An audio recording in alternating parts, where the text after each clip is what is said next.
England, 1845. The rain battered against the high stone walls of Wycliffe Manor, a relentless rhythm that seemed to echo the beating heart of its master. William Sterling, the Duke of Roxburgh, stood by the tall window of his study, his hands clasped firmly behind his back. The glass was cold to the touch, fogged by the difference in temperature between the warm, firelit room and the tempest brewing outside. At 30 years of age, William was a man who commanded respect merely by entering a room. He was tall, his frame broad and imposing, tailored impeccably in dark colours that matched his sombre demeanour. His hair, a dark shade of blonde that often looked brown in the dim light, was kept short and practical.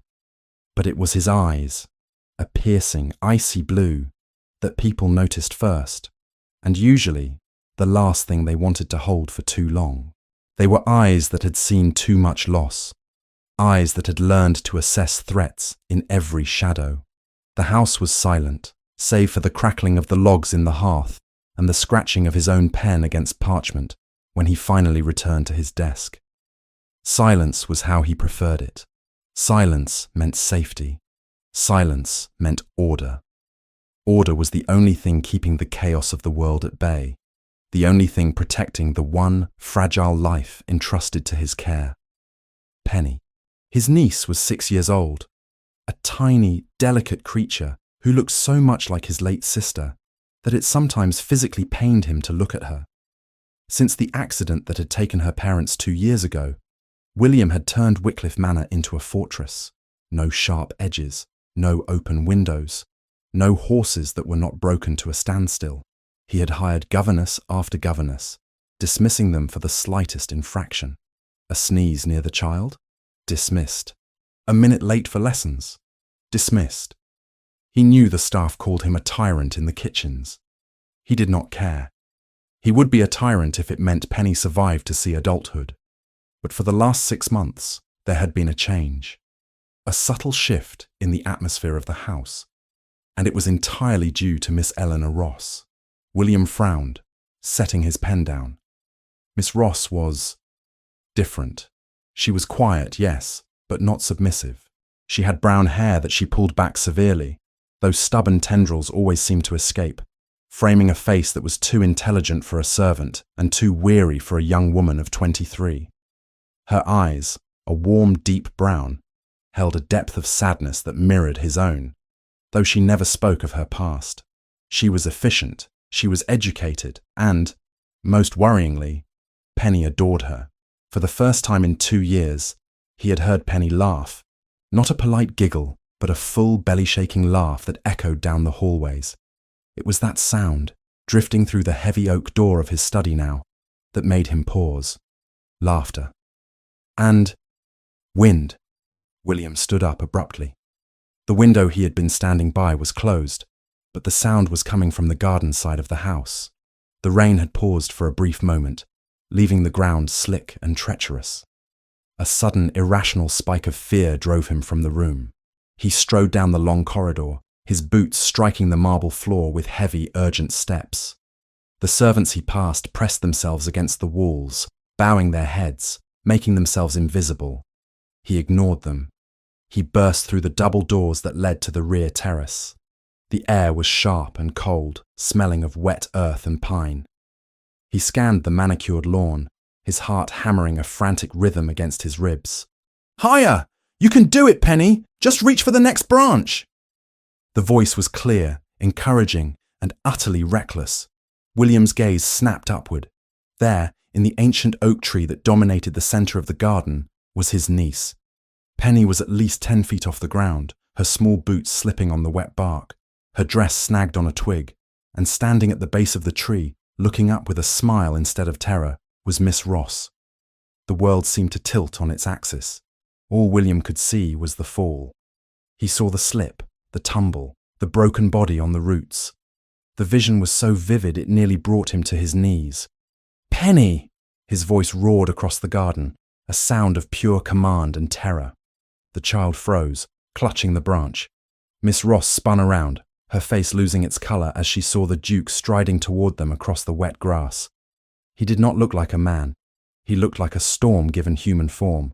His blue eyes were blazing with a fury that could scorch the earth.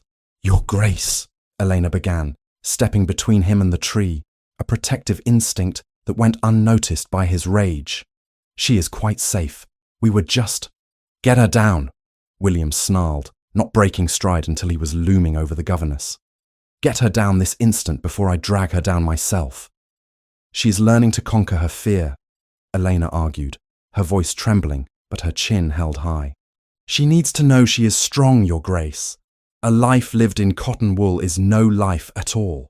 "Do not speak to me of life," William shouted, the veins in his neck standing out. "You are paid to protect her, not to risk her neck on a slippery branch in damp weather. Have you lost your mind, woman?" Penny, terrified by her uncle's tone, began to scramble down. She slipped on the last few feet, and William lunged forward, catching her before she hit the ground. He clutched the child to his chest, checking her frantically for injuries. Penny began to cry, burying her face in his coat. "I'm sorry, Uncle William. I wanted to see the birds." William looked over the child's head at Elena. His chest was heaving, his face pale with the aftershocks of adrenaline. The fear was receding, replaced by a cold, hard anger. He felt betrayed. He had trusted this woman. He had begun to relax, to think that perhaps Penny was in good hands.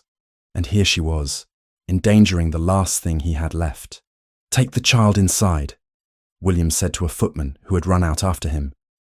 He passed the weeping Penny to the servant, ignoring her pleas for Miss Ross. When they were alone in the garden, the silence was heavier than the storm clouds above. Elena stood before him, her hands clasped in front of her apron. She was soaked from the damp air, her hair frizzing around her face, but she did not cower. "It was a low branch, Your Grace," she said softly. "She was never in danger." "You are dismissed," William said. The words were flat, final. Elena blinked, as if he had struck her. "Your Grace!" "You are fired, Miss Ross. You will pack your belongings immediately. I want you out of my house within the hour." "But I have nowhere to go," she whispered, the reality of her situation crashing down on her. "It is late. The roads are muddy. Please, Your Grace, if you could just reconsider." "I do not reconsider the safety of my niece." William cut her off, turning his back on her. "You have proven yourself incompetent and reckless. You are lucky I do not report you to the agency to ensure you never work near a child again. Go to my study. I will have your wages prepared. Then you will leave." He walked away, leaving her standing alone under the oak tree. 30 minutes later, the atmosphere in the Duke's study was suffocating. William sat behind his massive mahogany desk, counting out coins from a strongbox. He was composed now, his mask of icy detachment firmly back in place. But his hands shook slightly as he stacked the gold sovereigns. He hated this. He hated the silence in the house, knowing that upstairs, Penny was crying. But he convinced himself it was necessary. Discipline was necessary. Safety was paramount. There was a knock at the door. "Enter," he commanded. Elena walked in. She had changed into a simple grey travelling dress, the same one she had arrived in 6 months ago. It was threadbare at the cuffs and slightly too loose for her frame, emphasizing how thin she actually was. She carried a small battered valise in one hand. She looked exhausted, her brown eyes rimmed with red, but she met his gaze without flinching. "Your wages," William said, sliding the stack of coins across the polished wood. "And an extra month's pay, to ensure you can find lodging." Elena looked at the money. It was more than she had seen in years. It was enough to keep her fed for months. But the dismissal stung more than the poverty. She had grown to love Penny. She had started to feel safe here, hidden in the countryside, away from the shadows of her past. Now she was being cast out into the cold again. She stepped forward and took only the wages she was owed. She left the extra month's pay on the desk. "I only accept what I have earned, Your Grace," she said, her voice hollow. William frowned, annoyed by her pride. "Take it. You will need it." "I am a governess, not a beggar," she replied, placing the coins she took into a small pouch at her waist. "I cared for Penny. I would never have let her fall. I hope one day you realize that protecting her from the world will only make her more afraid of it." That is not for you to decide, William snapped, standing up. You may go. Elena nodded, a short, jerky motion. She turned toward the door, her movements stiff with suppressed emotion. The heavy bag in her hand seemed to weigh 1,000 pounds. She was thinking of the long walk to the village, of the cold rain, of the loneliness that awaited her.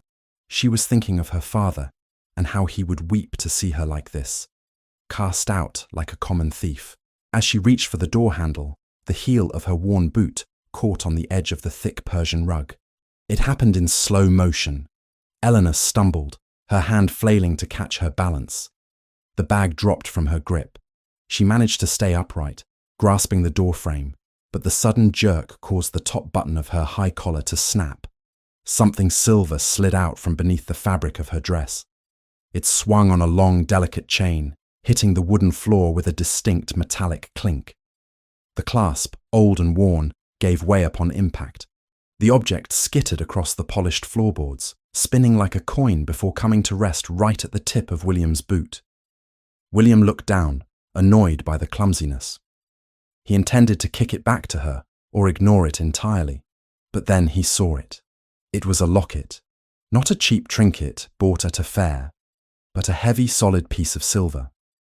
It was oval-shaped, darkened with age in the crevices, but the center was polished bright. Engraved on the front was a crest, a very specific crest. A swan, wings outstretched, holding a rose in its beak. The breath left William's lungs as if he had been punched in the gut. The world narrowed down to that piece of silver on the floor. The sound of the rain faded. The room spun.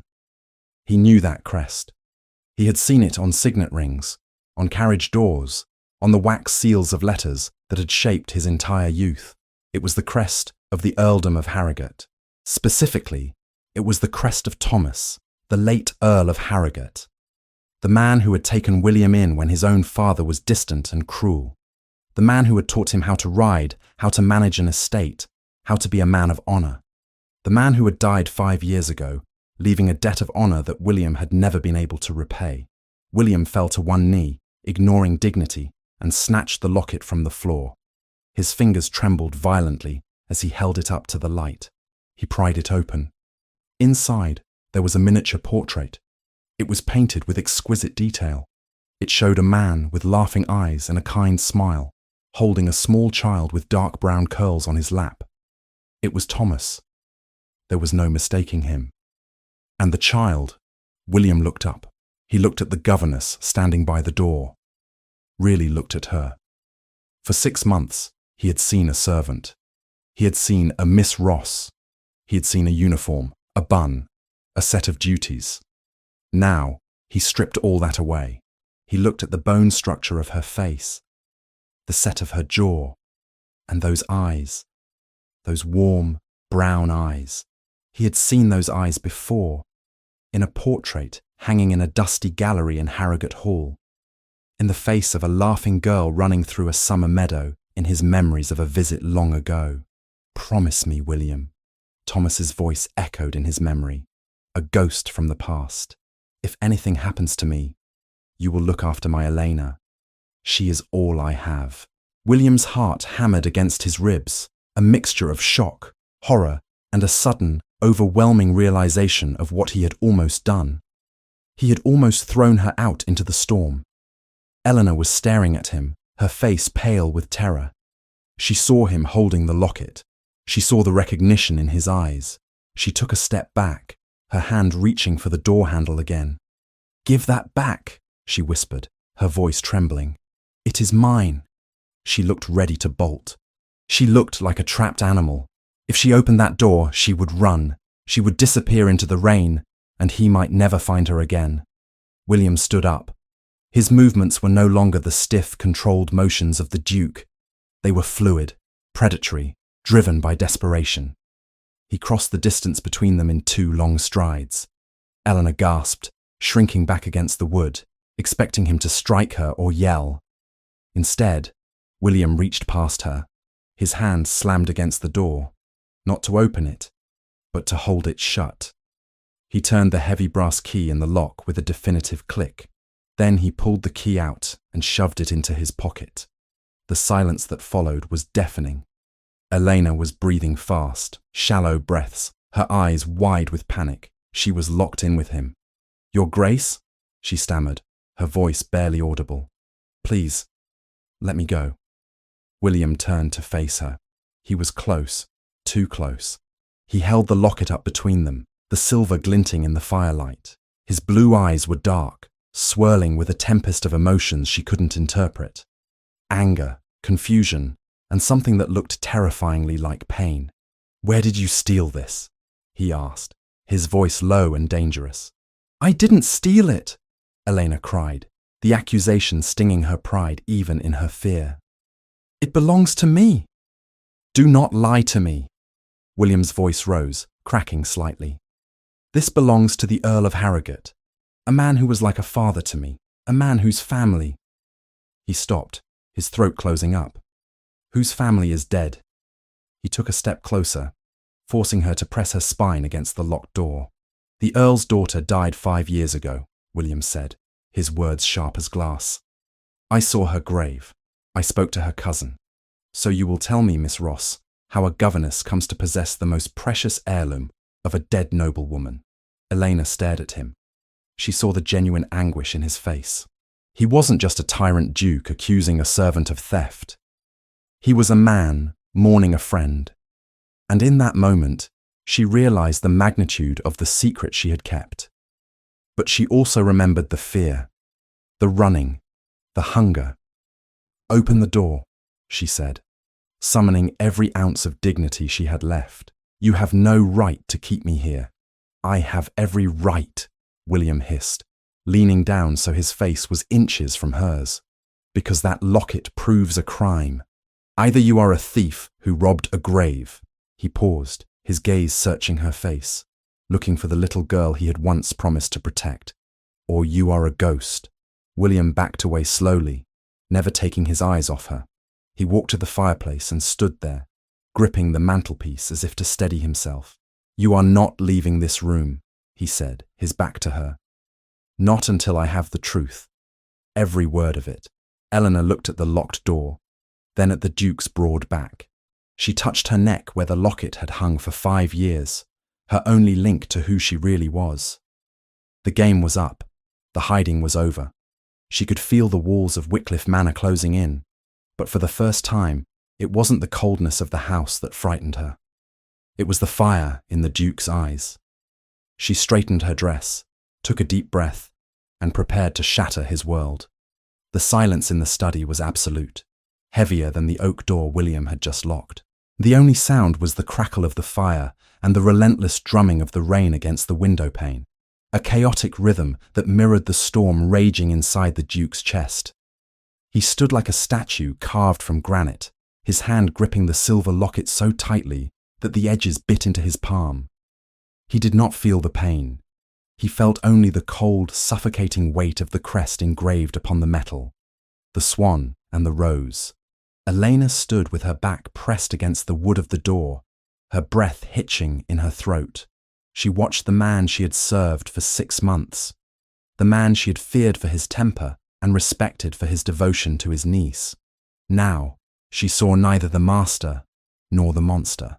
She saw a man on the precipice of a violent realization. "Speak," William commanded, his voice a low, vibrating rumble that seemed to emanate from the very walls of the room. He did not turn to face her yet. He stared into the fire, as if the flames could offer him an answer that would make sense of the impossibility in his hand.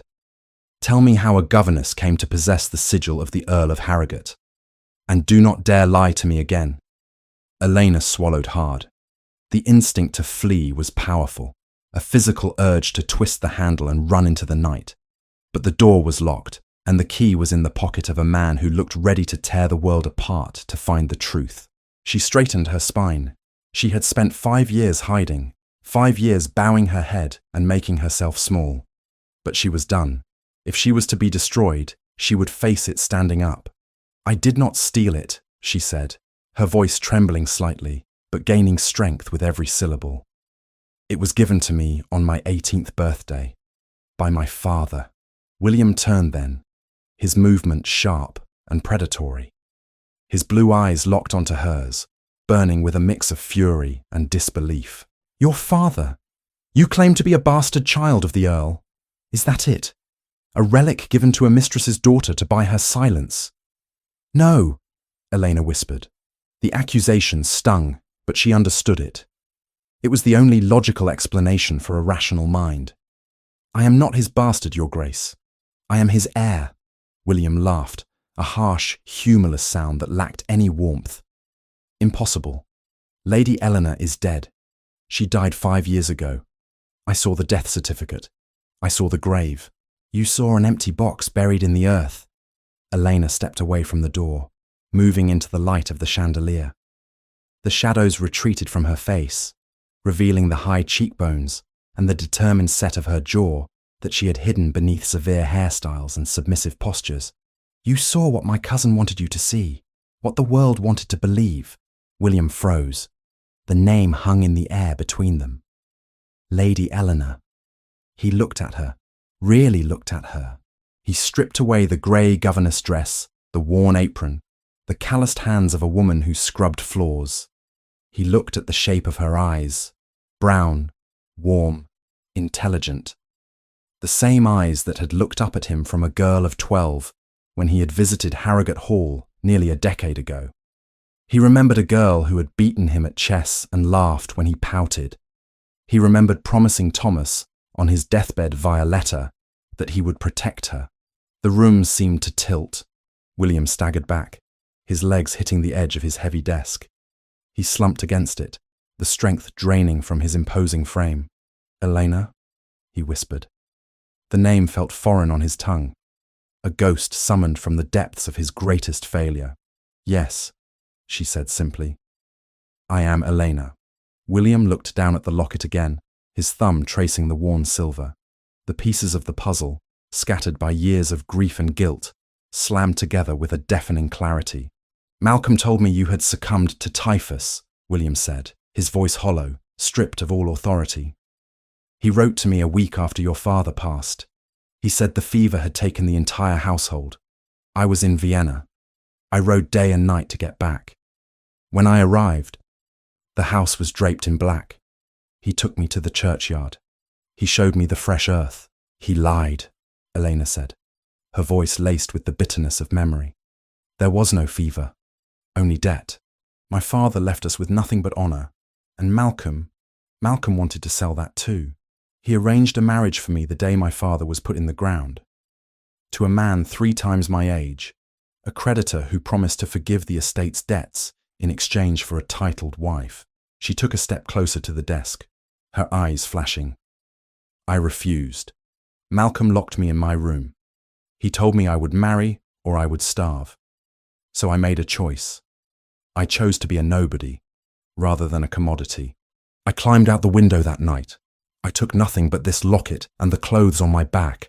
I ran until my feet bled, and then I ran some more. William closed his eyes.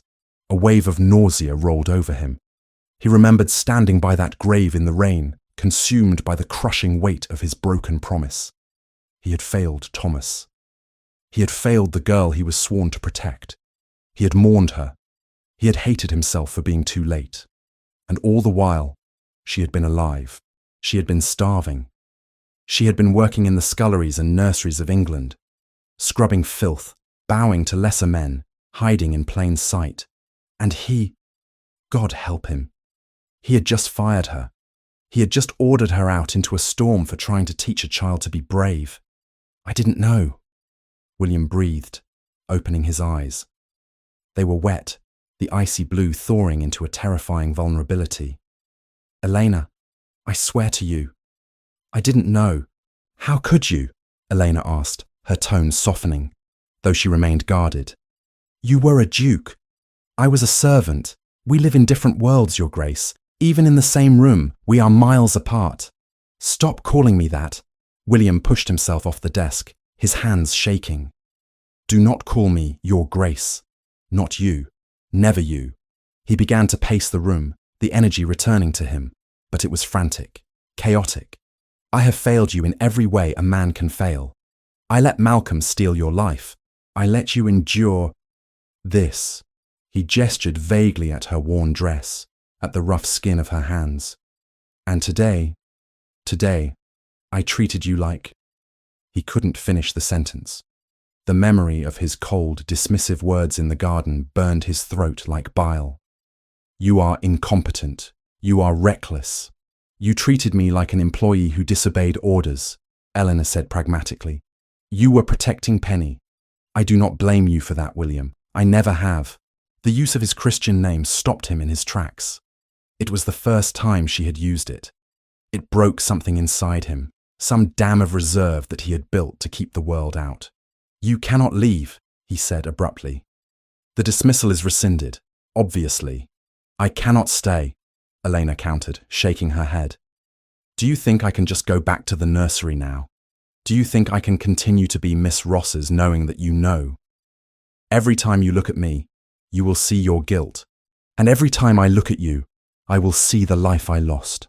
Then be Lady Elena, William shouted, the desperation leaking into his voice. Claim your name. I will destroy Malcolm. I will drag him before the courts and strip him of every penny he stole from you. I will restore your title, your lands, your dignity. And then what? Elena asked quietly. The scandal would be ruinous. A dead woman returning after 5 years, working as a servant. Society would tear me apart. They would say I was a mad woman, or worse, a fallen woman. My reputation is ashes, William. Malcolm made sure of that when he buried an empty coffin. I don't care about society, William roared. I am the Duke of Roxburgh. I set the standards of this society. If I say you are Lady Eleanor, then you are Lady Eleanor. And anyone who dares whisper otherwise will answer to me. And what of Penny? The question hung in the air, silencing his tirade. Elena took a breath, her gaze drifting to the ceiling, toward the nursery where the little girl slept. If I am exposed as a fraud, or a resurrected ghost, the scandal touches her too. She lives under your protection. If your judgment is questioned, if your household becomes a circus for gossip, she will be the one who suffers. You know how cruel the tongue can be to children of scandal. William ground his teeth. She was right. She was infuriatingly, logically right. He looked at her, standing there in her grey wool, so proud and so broken, and he felt a fierce, possessive need to fix this. He could not let her walk out that door. Not again. You cannot go, he said, his voice lower, controlled, but intense. I will not allow it. I made a vow to your father. I broke it for 5 years because I was a fool who believed a liar. I will not break it now that I have the truth standing in front of me. You cannot keep me prisoner, Eleanor challenged. No, William agreed. He walked back to the desk and picked up the key. He held it out, but he did not move to unlock the door. But I can beg. Elena stared at him. The Duke of Roxburgh did not beg. He commanded. He decreed. I am begging you, William said, his voice rough. Not for me, for Penny. You are the first person in 2 years who has made her laugh. You are the first person who hasn't treated her like glass. If you leave now, she will think it is her fault. She will think she drove you away because she climbed that tree. Eleanor's resolve wavered. She thought of Penny's tear-streaked face in the garden. She thought of the little girl's arms around her neck. That is unfair, Eleanor whispered. Using her against me. I am using the only weapon I have, William admitted shamelessly. Stay. Not as a governess. I will not have Thomas's daughter scrubbing my floors. Stay as... family. Elena frowned. Family. We will fabricate a truth. William's mind was racing now, constructing the strategy with the precision of a general. You are not Miss Ross. You are a distant cousin, a sterling cousin from the north. You have been living in seclusion, caring for an elderly relative. Now that you are free, you have come to join my household as a companion to my niece. Not a servant, a lady. A lie, Eleanor said. A necessary masquerade, William corrected. It explains your presence. It explains your refinement. It gives you the status of a lady in this house. You will dine with me. You will have the guest suites. You will be treated with the deference due to your station. And when the season starts? Elena asked. When you go to London. We will cross that bridge when we reach it, William lied. He already knew he would take her to London. He would force the world to acknowledge her, one step at a time. For now, just stay. Let me give you shelter. Let me give you safety. It is the very least I owe you. Elena looked at the key in his hand. She looked at the rain lashing against the window. She was tired, bone deep tired of running, of pretending, of being invisible. The idea of a soft bed, of food that she didn't have to earn with blistering labour, was seductive. But more than that, the idea of leaving Penny to this cold, silent house broke her heart. She reached out and took the key from his palm.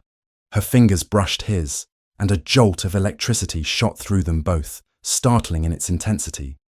William did not pull away. He watched her. His breath held. Elena walked to the door. She unlocked it. William stopped breathing. She opened the door, revealing the dark hallway. Then she turned back to him. I will stay, she said softly, for Penny, and only until I can determine a future for myself that does not depend on your charity. William exhaled, a sound that was half relief, half prayer. It is not charity, Elena. It is atonement. Call it what you will, she said, clutching the door frame. But understand this, William. Miss Ross's may be gone, but Lady Elena died 5 years ago too. The woman who remains, she is not the girl you remember. Do not expect her to be. I expect nothing, William said, lying to himself again. He expected everything. He wanted to know this new woman, this survivor who had more steel in her spine than half the House of Lords. Go to your room, pack your things, but do not leave the house. I will have the East Wing prepared for you immediately. I will inform the staff of the change in circumstances. Elena nodded once. She stepped out into the hall, closing the door between them. Alone again, William sank into the leather chair behind his desk. He picked up the locket which she had left, forgotten or entrusted, on the wood. He pressed the cool metal against his forehead. She was alive. The realization washed over him, terrified and exhilarating. The world had shifted. The orderly, silent, safe existence he had built was gone. Chaos had returned to Wycliffe Manor, and it wore a grey dress and had eyes that saw right through him. He looked at the portrait of Thomas in the locket. I found her, he whispered to the dead man. I found her. But as the wind howled outside, William knew the hard part had only just begun. He had to keep her. He had to protect her from Malcolm. And most of all, he had to navigate the treacherous path of living under the same roof with a woman who was technically a stranger, yet who held the oldest pieces of his heart in her hands. He stood up and rang the bell for the butler. The governess was dead. Long live the lady. The transition from the servants' quarters to the East Wing was not merely a change of location, it was a traversal across the invisible, iron-clad boundaries of class that defined England. For Elena, walking down the long, portrait-lined gallery toward the guest suites felt more surreal than her years spent scrubbing floors. The servants, who had been her peers only yesterday, now averted their eyes or bobbed clumsy curtsies as she passed. The housekeeper, Mrs. Gable, looked as though she had swallowed a lemon when William ordered that Miss Ross's meagre belongings be moved to the Rose Suite, but she dared not question the Duke. The Rose Suite was magnificent. It smelled of lavender and beeswax, with tall windows that overlooked the manicured gardens where Penny had almost fallen. The bed was vast, draped in silk damask the colour of crushed berries. Elena stood in the centre of the room, her hands trembling slightly at her sides. She had been born to this life, raised in halls just as grand, but 5 years of poverty had stripped away the entitlement. Now, the luxury felt like a costume she was afraid to put on. Does the room suffice? William's voice came from the doorway. He did not enter. He stood on the threshold, respecting the sanctuary he had forced upon her. He had changed from his riding clothes into formal evening wear, a stark reminder that tonight, for the first time, she would not be serving dinner. She would be eating it. It is larger than the cottage I lived in for 2 years. Eleanor replied, turning to face him. She was still wearing her grey governess dress. It looked painfully out of place against the silk wallpaper. Thank you, William. But silk sheets will not change the fact that I have nothing to wear to your table. I took the liberty, William said, gesturing to the bed. Lying on the coverlet were 3 boxes. Elena approached them cautiously. Inside she found gowns. They were not new. The styles were perhaps a season or 2 out of date, but they were exquisite. Deep blues, rich creams, soft velvets. They belonged to my sister, William said, his voice tight. She was about your size. I could not bear to give them away, but seeing them gather dust seems a greater tragedy now. Please, use them. Eleanor looked at him, seeing the raw vulnerability in his eyes. He was offering her the clothes of the dead to help her resurrection. I will wear them with honor, she said softly. Dinner that evening was a quiet affair, fraught with a tension that was entirely different from the hostility of the previous day. They sat at opposite ends of the long mahogany table, the distance between them filled with silver candelabras and the ghost of the lie they had agreed to tell. Penny, delighted by the change, chattered happily between mouthfuls of roast pheasant. Is it true, Uncle William? Is Miss Ross really our cousin? She is, William said, his eyes fixed on Elena. He watched how she handled the silver cutlery, instinctively, elegantly. The muscle memory of aristocracy had not faded.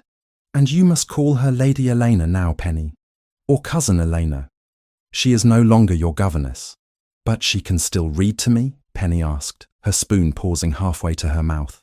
Every night, Elena promised, smiling at the child. That will never change. As the weeks passed, a new rhythm settled over Wycliffe Manor.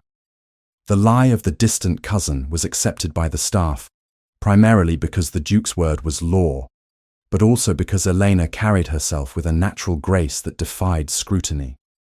She no longer scrubbed or mended, but she did not sit idle. She took over the management of the household accounts, finding errors that saved the estate hundreds of pounds. She organised the library. She taught Penny French and watercolour painting. William watched her. He watched her from the doorway of the morning room as she played the pianoforte, her fingers finding melodies he hadn't heard in years. He watched her in the gardens, walking hand in hand with Penny, pointing out the names of flowers. The icy fortress of Wycliffe Manor was thawing, and the warmth was terrifying him. He found himself inventing reasons to seek her out. He would bring ledgers to the library while she was reading, pretending to work just to be in her presence. One evening, the rain had returned, lashing against the glass of the library windows. The fire roared in the hearth, casting long, dancing shadows across the rows of leather-bound books. Penny had fallen asleep on the rug, her head resting on a large cushion. Elena was sitting in a wing-back chair, a book of poetry open in her lap, but she wasn't reading. She was gazing into the flames, her expression guarded. William sat opposite her, a glass of brandy in his hand. He'd been watching the firelight play on her face, tracing the curve of her jaw. You look sad, he said, breaking the silence. Elena started looking up. Not sad, just remembering. Harrogate. Yes, she admitted. My father used to read by the fire. He loved Byron. He said a man who could not appreciate the drama of a storm had no soul. William smiled faintly. Thomas tried to make me read Byron. I told him I preferred reports on agricultural yields. He threw a book at my head. Elena laughed, a soft, genuine sound that warmed William's blood. That sounds like him. He worried about you, you know. Even when you were a boy. He said you carried the weight of the world on your shoulders, and that one day it would crush you if you didn't learn to share the burden. He was right, William said, his voice dropping to a whisper. He leaned forward, resting his elbows on his knees. I have carried it alone for a long time, Elena. Since my sister died. Since I lost him. I forgot what it was like to speak to someone who understood. You have spoken to me for 6 months, Elena pointed out. I spoke to an employee, William corrected. I gave orders. I did not give myself. the air between them charged with something unspoken. It was not just the shared history, it was a recognition of shared scars. Both of them had been abandoned by life in different ways. Him by death, her by betrayal. "You are safe here," William said suddenly, needing her to know it. "I know you still look over your shoulder when a carriage arrives. I know you check the locks twice, but Malcolm cannot reach you here. Wycliffe walls are thick." Eleanor looked at Penny sleeping on the rug, then back to William. Her brown eyes were dark with a fear she tried hard to hide. "Walls cannot keep out the truth, William. Malcolm is a desperate man. He gambled away most of my father's fortune before I even fled. If he finds out I am alive, he will not just come for money. He will come to destroy the proof of his crime. I am the proof." "Let him come," William said, a dangerous edge entering his voice. "I beg him to come. I have spent 5 years regretting that I was not there to save you then. Do not deny me the chance to save you now." He reached out, covering her hand with his. Her skin was warm, her fingers slender but strong. She did not pull away. For a moment, the world narrowed down to the point of contact between their hands. William felt a surge of protectiveness so fierce it nearly winded him. He wanted to pull her into his arms, to swear oaths that would make the heavens shake. But he pulled back. He could not startle her. She was a bird that had just found a branch. He could not risk scaring her into flight again. "I have agents looking for him," William said, retreating to the safety of strategy. "I have men in London and in the north. We will find where he is hiding. And when we do, I will unleash the full force of the law upon him." Eleanor nodded, gratitude warring with anxiety in her expression. "Thank you, but be careful. A rat is most dangerous when it is cornered." 3 days later, the peace of Wycliffe Manor was shattered not by an intruder, but by a letter. William was in his study when his personal secretary brought it in on a silver tray. It was sealed with the stamp of his solicitor in London. William broke the seal, expecting routine updates on his parliamentary duties. As he read, his face went pale, then darkened with a rage that made the secretary take a step back toward the door. "Get Lady Elena," William commanded. His voice was not loud, but it was terrifyingly calm. "Bring her here." Now, when Elena arrived, she found William standing by the window, the letter crumpled in his fist. He looked like a man holding back a tidal wave. "What is it?" she asked, sensing the shift in the air immediately. "Is it Penny?" "No." William turned, his blue eyes blazing. "It is your cousin." Eleanor felt the blood drain from her face. She gripped the back of a chair for support. "He found us." "No, he is in London." William walked over to her, smoothing the crumpled paper on the desk so she could see it. "My solicitors have been monitoring the land registry records, as I instructed. 3 days ago, Lord Malcolm filed a petition to sell the timber rights of the Harrogate estate. And not just the timber. He is quietly negotiating the sale of the tenant farms." Eleanor gasped. "He cannot. The entailment. The estate passes to the male line only if there are no direct heirs. But since he declared me dead—" "Exactly." William slammed his hand on the desk. "Since you are dead, he is the undisputed heir. He is stripping your legacy bare, Eleanor. He is selling the very earth your father is buried in to pay for his gambling debts. If we do not stop him, within a month, Harrogate will be nothing but a shell." "My father loved those woods," Elena whispered, tears stinging her eyes. "He knew every tenant by name. Malcolm will cast them out on the road." "He will do nothing of the sort," William declared, "because we are going to stop him." Eleanor looked up, confused. "How? You said yourself, legally, I am dead, unless I—" She stopped, realizing what he was suggesting. "We are going to London," William said. It was not a suggestion. It was a decree. The season is at its height.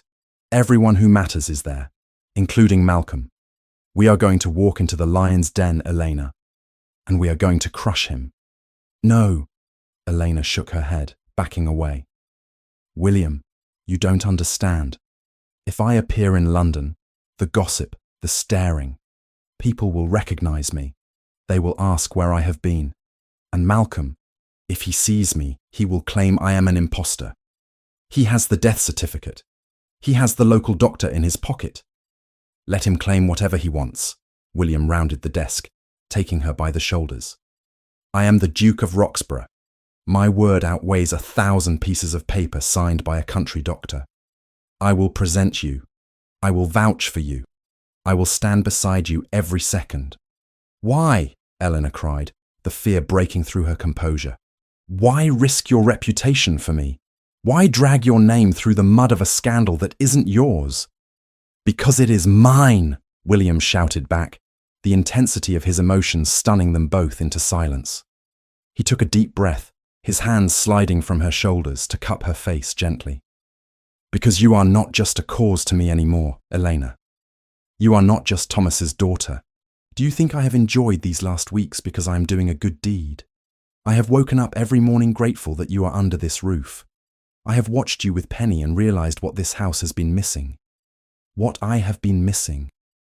Eleanor stared at him, her heart hammering against her ribs. He was so close she could see the flecks of gold in his blue eyes.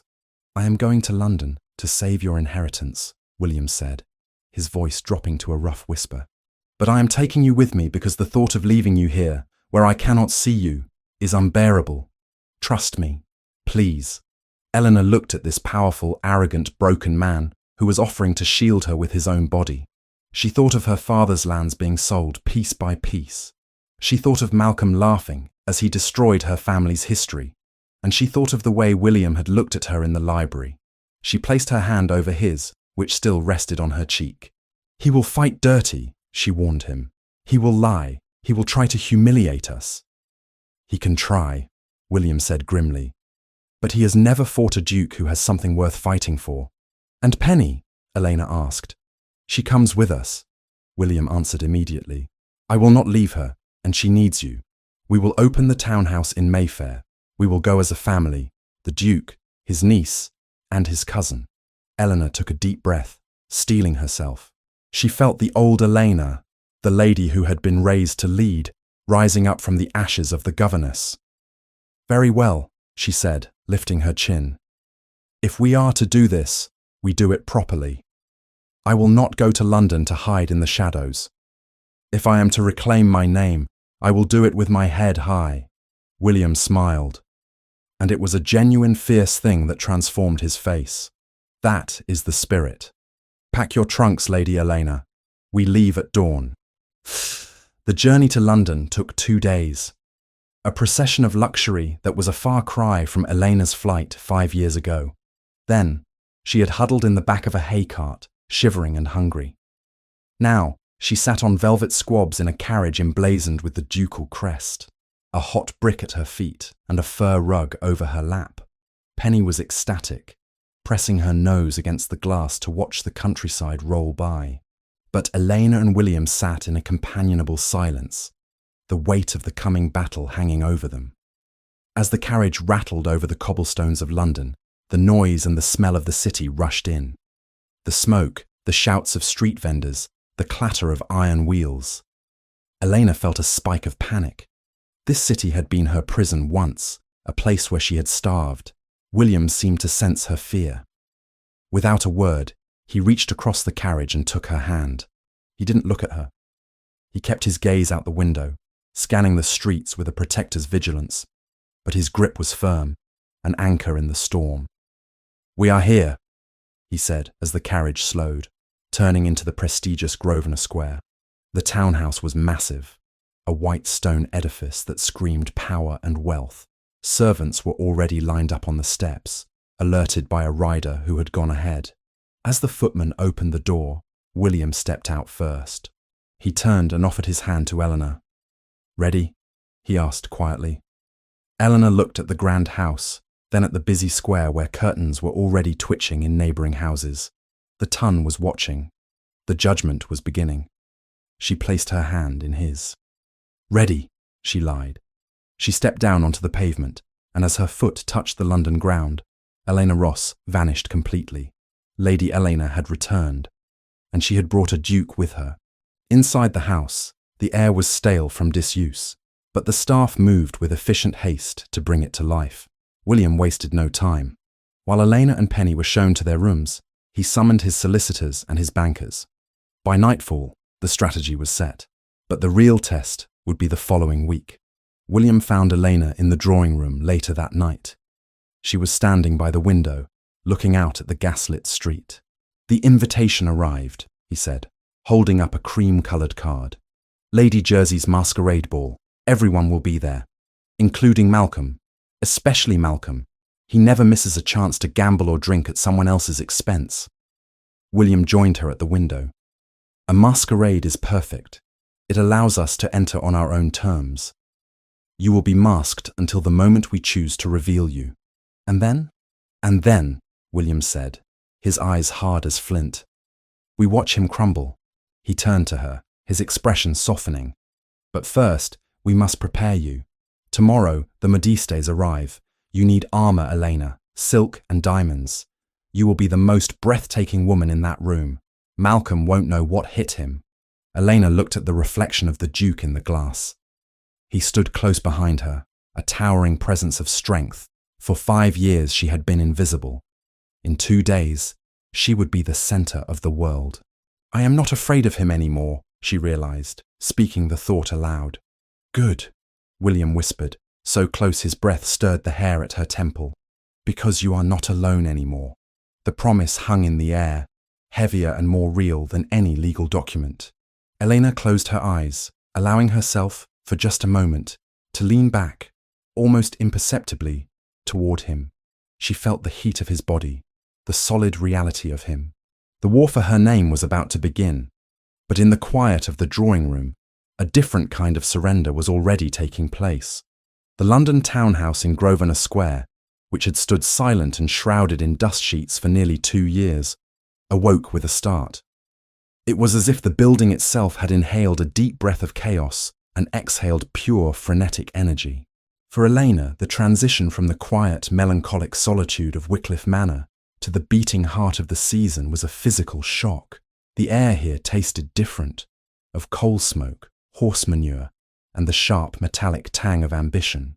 For 3 days, the house was under siege. Not by soldiers, but by an army of seamstresses, milliners, and shoemakers that William had summoned with the casual authority of a general mobilizing his troops. He had given them a simple, terrifying directive: erase the Governess. Eleanor stood on a velvet-covered stool in the centre of her dressing room, her arms extended like a doll's, while Madame Leclerc, a woman with a mouthful of pins and eyes that missed nothing, circled her. The room was a kaleidoscope of fabrics. Bolts of azure silk, reams of ivory lace, and cascades of midnight blue velvet lay draped over every available surface. Penny sat in the corner, her legs swinging from a high chair, watching the spectacle with wide, delighted eyes. To the child, this was a fairy tale come to life. To Elena, it felt dangerously like a disguise. "Chin up, my lady," Madame Leclerc instructed, her voice muffled by the pins. "We must emphasize the neck. You have the posture of a queen, but you hold your shoulders like a woman expecting a blow. You must breathe." "I am breathing," Elena murmured, though the corset laces pulled tight against her ribs made it a conscious effort. She looked at her reflection in the tall cheval mirror. The woman staring back was becoming a stranger. The grey wool dress was gone, burned in the kitchen grate by a zealous maid on William's orders.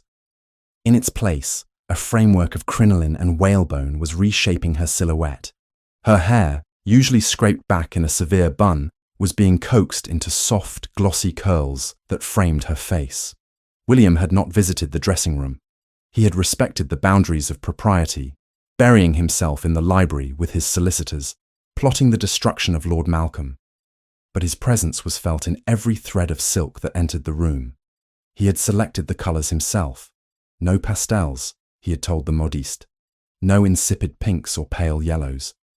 Deep colours, royal blue, emerald, crimson, colours that command the room. It was strange, Elena thought, as the seamstress pinned a hem. William saw her not as the meek creature she had forced herself to be, but as something formidable. He was dressing her not for a ball, but for a war. The door opened, and the chatter of the seamstresses died down instantly. William stood in the doorway, He was dressed for the city in a dark frock coat that emphasized the breadth of his shoulders, his cravat tied with severe precision. His blue eyes swept the room, ignoring the bowing women, and locked onto Elena. For a moment, he said nothing. He simply looked at her, standing there in the understructure of a gown that promised to be magnificent. The intensity of his gaze made the heat rise in Elena's cheeks, flushing her skin a delicate pink. "Leave us," William said. Madame Leclerc hesitated, a pin poised in midair. "Your Grace, we are not quite finished with the fitting for the bodice." "Now," William said softly. The room cleared in under 10 seconds. Penny, sensing the shift in atmosphere, hopped down from her chair. "Can I go see the horses, Uncle William?" "Yes, Penny. Go find James. Tell him I said you may feed the ponies an apple." When the door clicked shut behind the child, silence rushed back into the room, heavy and intimate. Elena stepped down from the stool, suddenly conscious of her state of undress. Though she was fully covered in her chemise and corset, the intimacy of the moment felt illicit. "Is something wrong?" she asked, her voice steady despite her racing heart. "Has Malcolm done something?" William walked toward her.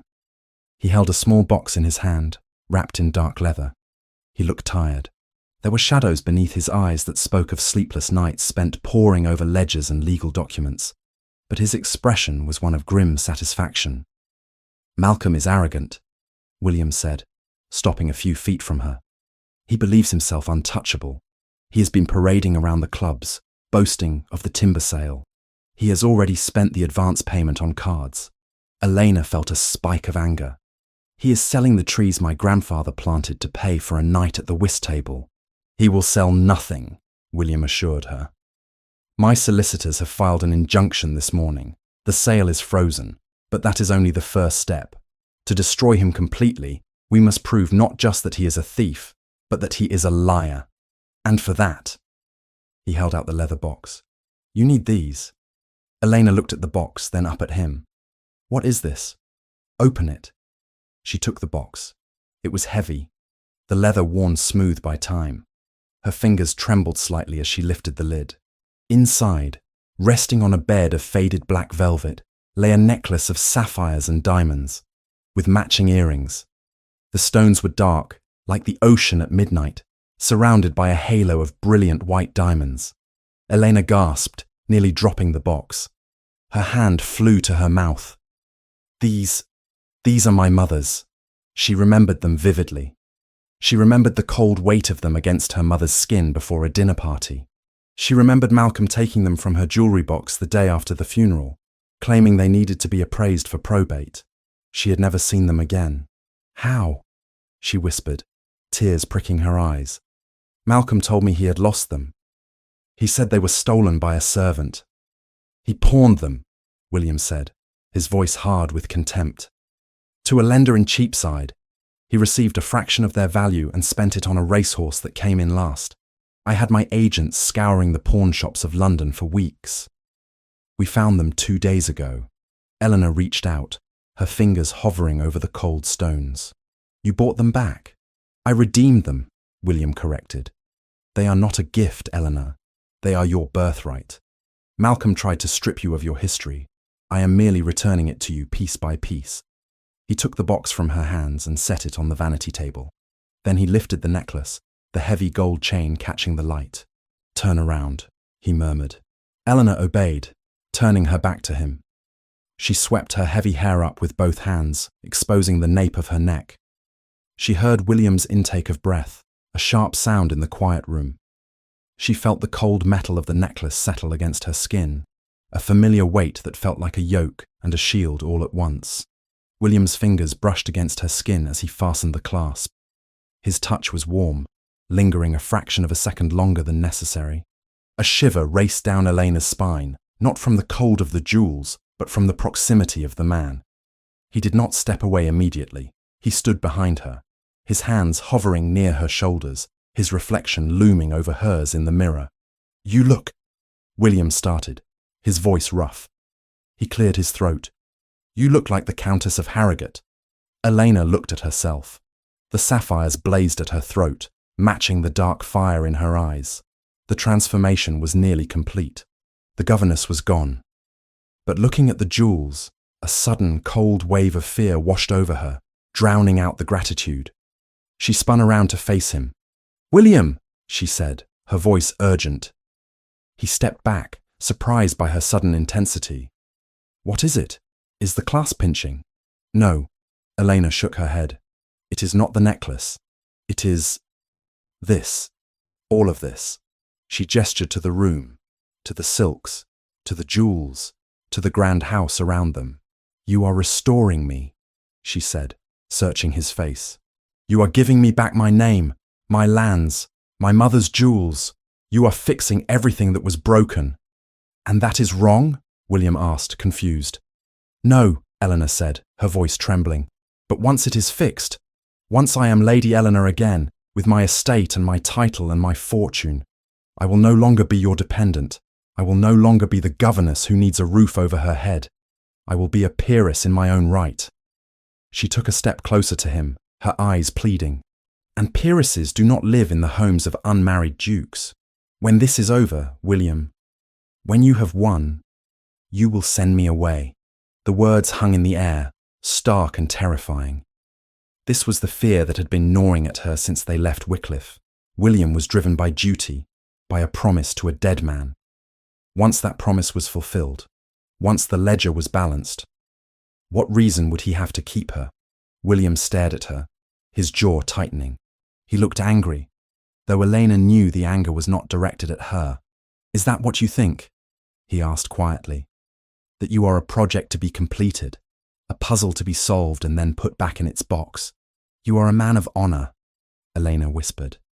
"You do what is right, and propriety dictates that a single woman of means should live in her own establishment. You will restore me to Harrogate Hall, and you will return to Wycliffe, and we will be acquaintances who nod to each other in the park." The thought made her chest ache with a physical pain. She had survived starvation and humiliation, but the thought of returning to a life of solitude, even a wealthy one, felt like a death sentence. William closed the distance between them in a single stride. He gripped her upper arms, his fingers digging into the silk of her chemise, not hurting her, but anchoring her. "Listen to me," he commanded, compelling her to look up into his blazing blue eyes. "I am not doing this for propriety. I am not doing this for your father. I am doing this because the thought of you unprotected drives me mad." He let go of one arm to cup her cheek, his thumb brushing over her cheekbone. "Do you think I dragged you to London just to send you away?" he asked, his voice dropping to a harsh whisper. "Do you think I could let you go now? Elena, I have spent 5 years living in a house that felt like a tomb. You brought the light back in. If you think I am going to let you walk out of my life just because you have regained your title, then you are vastly underestimating my selfishness." "But society," Eleanor began. "To hell with society," William cut her off. "Let them talk. Let them say I am bewitched. Let them say I am keeping you. I do not care.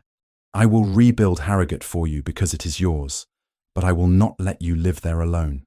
"Then where will I live?" Eleanor asked, her breath catching. William looked at her, his gaze dropping to her lips before returning to her eyes.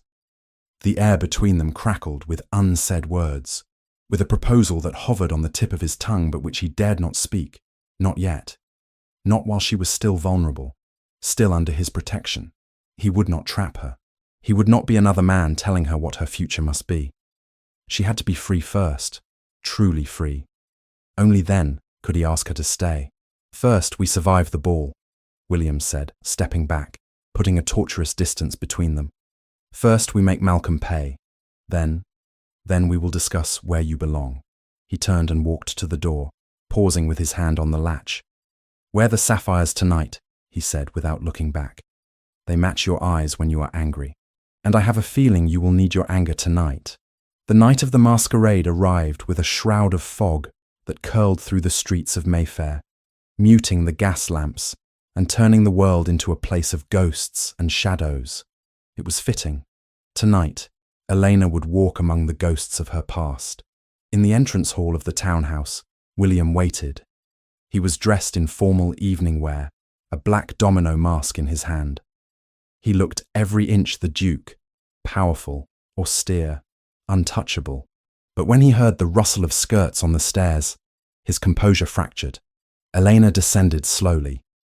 The gown Madame Leclerc had created was a masterpiece of midnight blue velvet, cut to emphasize the long, elegant line of her neck and the whiteness of her skin.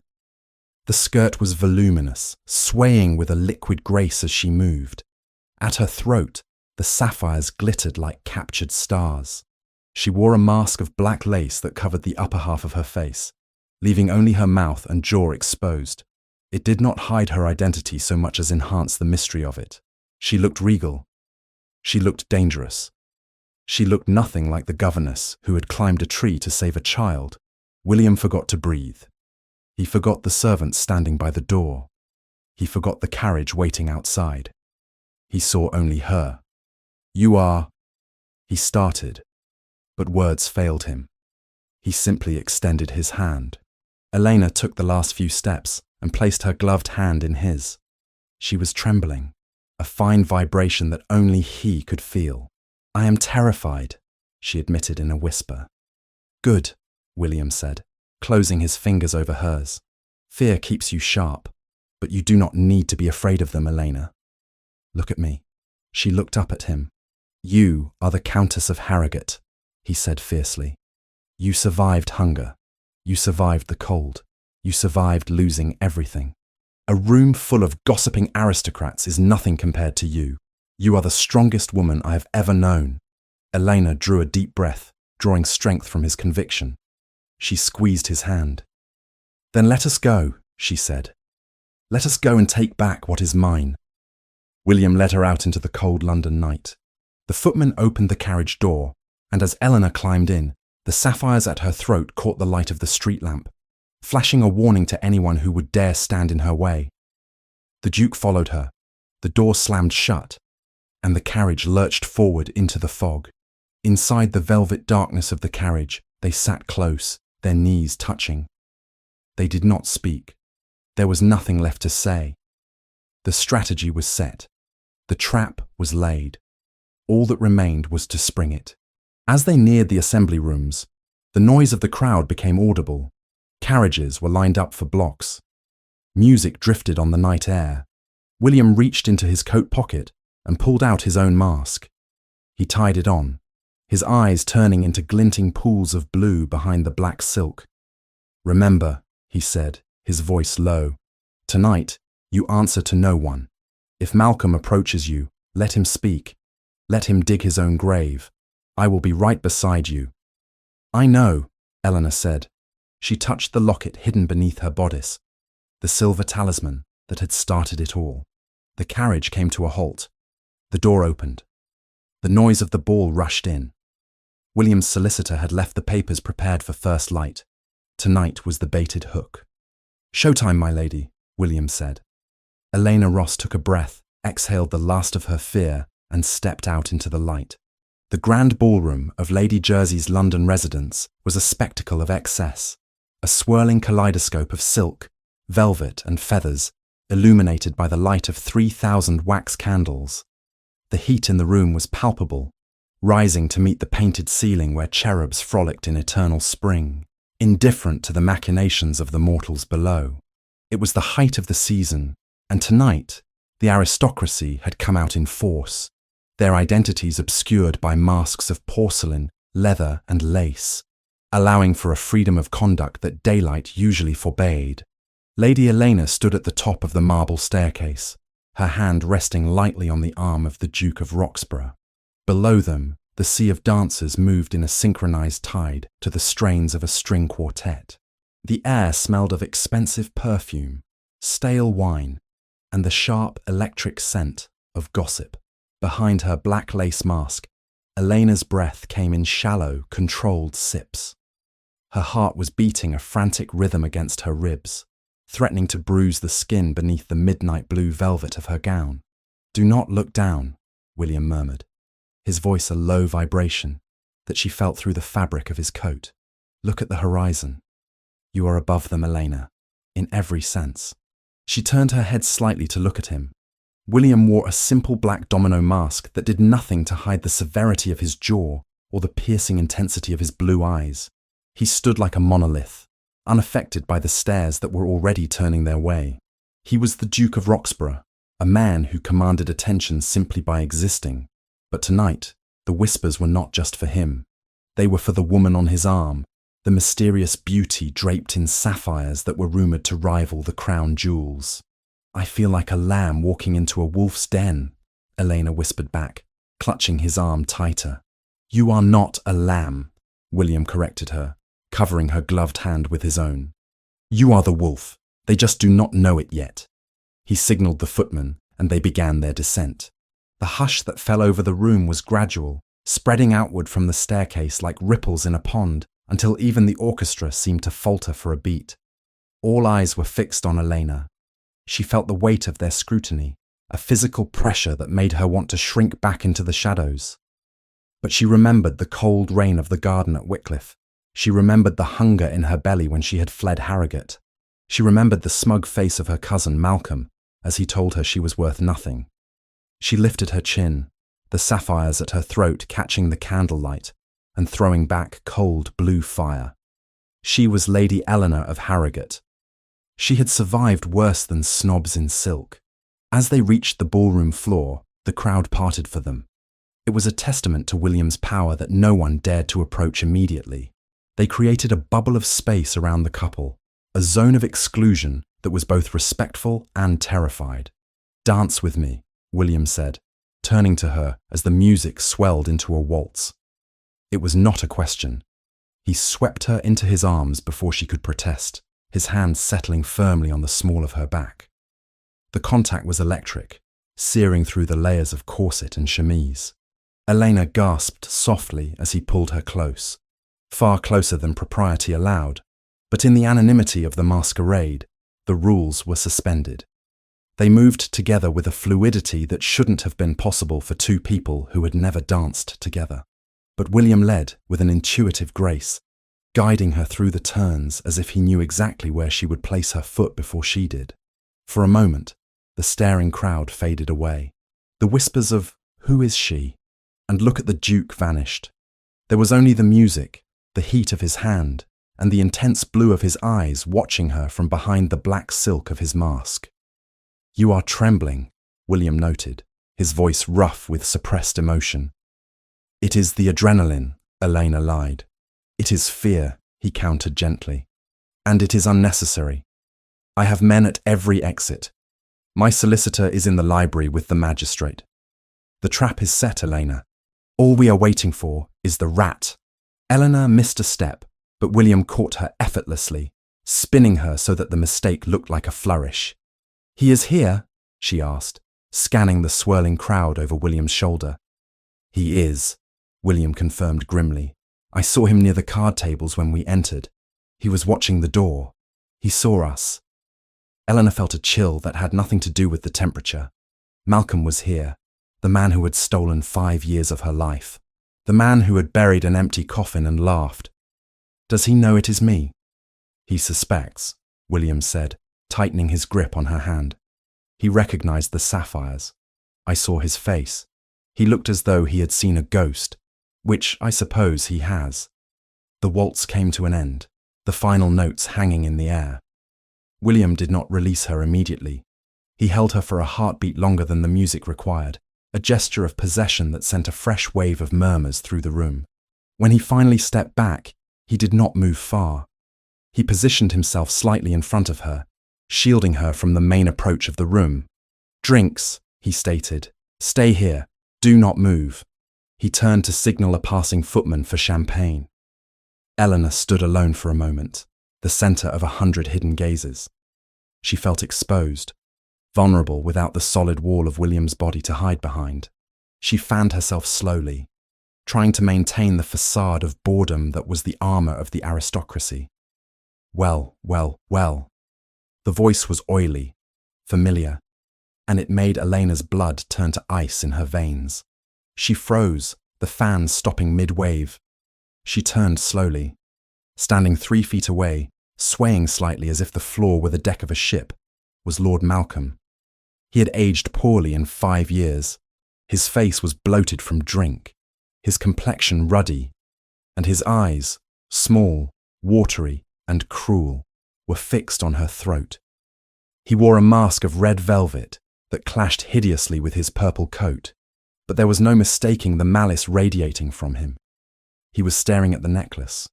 "I was told the Duke had brought a paramour," Malcolm slurred, stepping into her personal space. A kept woman draped in jewels. But I didn't expect him to dress his whore in stolen goods. The insult was loud. Heads turned. The bubble of privacy burst, and suddenly they were the centre of the room's attention. Elena's heart hammered so hard she thought she might faint.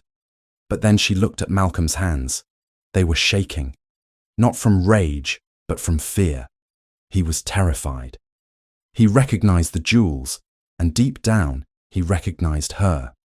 He was attacking because he was cornered.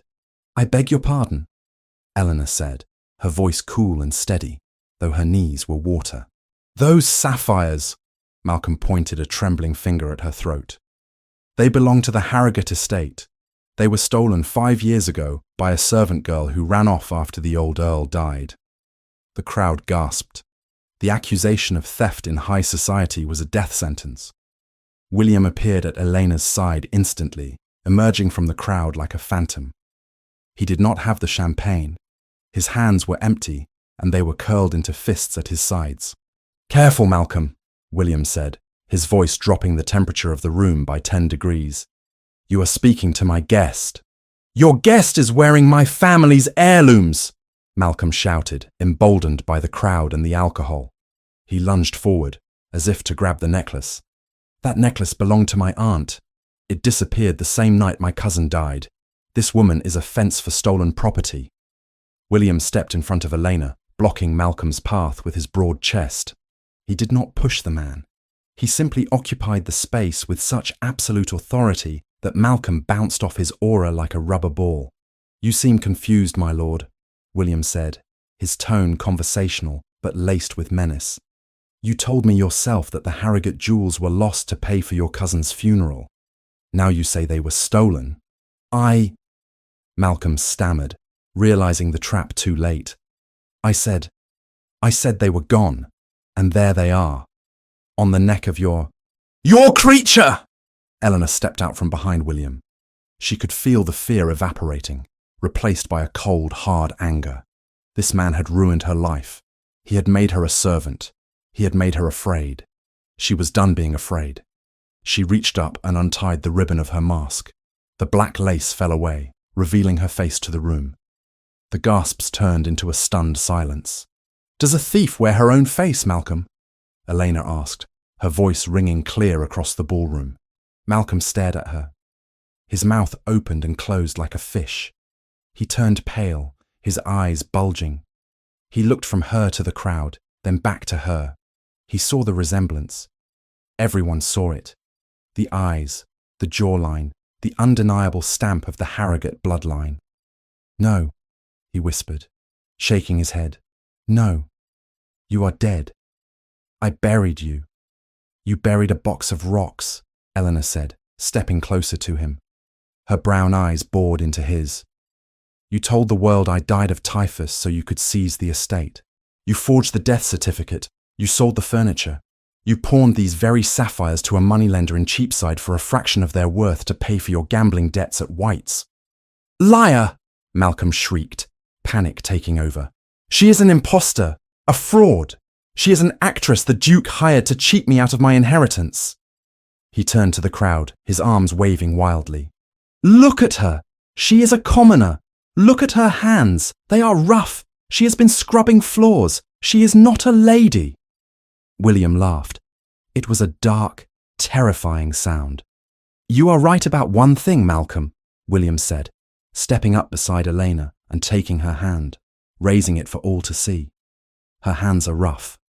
Because while you were drinking away her father's fortune, she was working to survive the destitution you forced upon her." William released her hand and reached into his coat pocket. He pulled out a folded document. "You claim she is dead," William said, holding the paper up. "This is the death certificate you filed. dated October 14th, 1840, signed by Dr. Arbuthnot. He pulled out another document.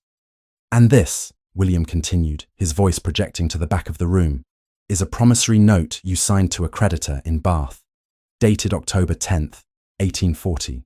In it, you pledge the Harrogate timber rights as collateral, stating that you are the sole heir." 4 days before she supposedly died, the room erupted in whispers. The timeline was damning. Malcolm had been trading on her death before it had even happened. Malcolm looked around, seeking an ally, a friendly face. He found none. The Tuns smelled blood. They sensed the shift in power. The Duke of Roxburgh had brought receipts. "This is a conspiracy," Malcolm spluttered, backing away. "I will not stand here and be insulted. I am a peer of the realm. I will have the authorities." "We are way ahead of you." William cut him off smoothly. He snapped his fingers. From the shadows of the periphery, 4 men in sombre grey coats stepped forward. They were not servants. They were constables, led by a man in a wig and gown, the Chief Magistrate of London. "Lord Malcolm," the magistrate said, his voice dry and official. "I have a warrant for your arrest." "Arrest?" Malcolm squeaked, his back hitting a pillar. "On what grounds?" "Fraud, forgery, and the misappropriation of funds from the Harrogate estate," the magistrate listed, signalling his men to advance. "And, pending investigation, the potential charge of attempted murder by negligence." Malcolm looked at the constables, then at Elena. His face twisted into a mask of pure hatred. "You think you have won?" He spat at her. "You are nothing! You are damaged goods! You spent 5 years among the filth! No decent man will ever look at you! You are ruined!" William moved so fast the eye could barely track him. In a second, he had crossed the distance and gripped Malcolm by the lapels of his purple coat, slamming him back against the marble pillar. The violence was restrained, but terrifying. "If you speak one more word to her," William whispered, his face inches from Malcolm's, "I will forget the law and finish this myself." "Do you understand?" Malcolm gurgled, nodding frantically. William released him with a shove of disgust, wiping his hands as if he had touched something rotting. "Take him," William ordered. The constables seized Malcolm, dragging him shouting and kicking toward the doors. The crowd parted like the Red Sea, watching the disgrace of a lord with the rapt attention of vultures. As the doors slammed shut behind the screaming man, silence returned to the ballroom. It was heavy, awkward, filled with 1,000 unasked questions. All eyes turned back to Elena. She stood alone in the center of the floor, unmasked, her chest heaving. The adrenaline was fading, leaving her trembling. She felt the weight of the stairs. Malcolm's words echoed in her ears. Damaged goods. Ruined. She had won the legal battle, but the social war was just beginning. She saw the ladies behind their fans, their eyes darting to her hands, judging, assessing. Then she felt a warmth at her side. William was there. He did not look at the crowd. He looked only at her. He took her hand, raised it to his lips, and kissed the rough skin of her knuckles, the very mark of her suffering, in full view of the entire English aristocracy. "Shall we finish our dance, Lady Elena?" he asked, loud enough for everyone to hear. Elena looked at him. In his eyes, she saw no pity. She saw pride. She saw a man who was claiming her not despite her scars, but because of them. She squeezed his hand, a lifeline in the storm. "We shall, Your Grace." William signalled the conductor. The music began again, a defiant, sweeping waltz. And as the Duke of Roxburgh swept the vindicated Countess of Harrogate across the floor, the Tun did the only thing they could do. They bowed. But as they spun, Eleanor looked up at William's face. He was smiling, a triumphant, feral smile. He had destroyed her enemy. He had restored her name. He had kept his promise. And that terrified her more than Malcolm ever had. Because now that the battle was won, the alliance was over. Now there was nothing keeping them together but the inconvenient, terrifying truth that she had fallen in love with him. and looking at the hard set of his jaw, she feared that for William, this was just another victory, another duty discharged. He pulled her closer, his hand burning on her waist. "It is done," he whispered in her ear. "You are free." The words felt like a knife to the heart.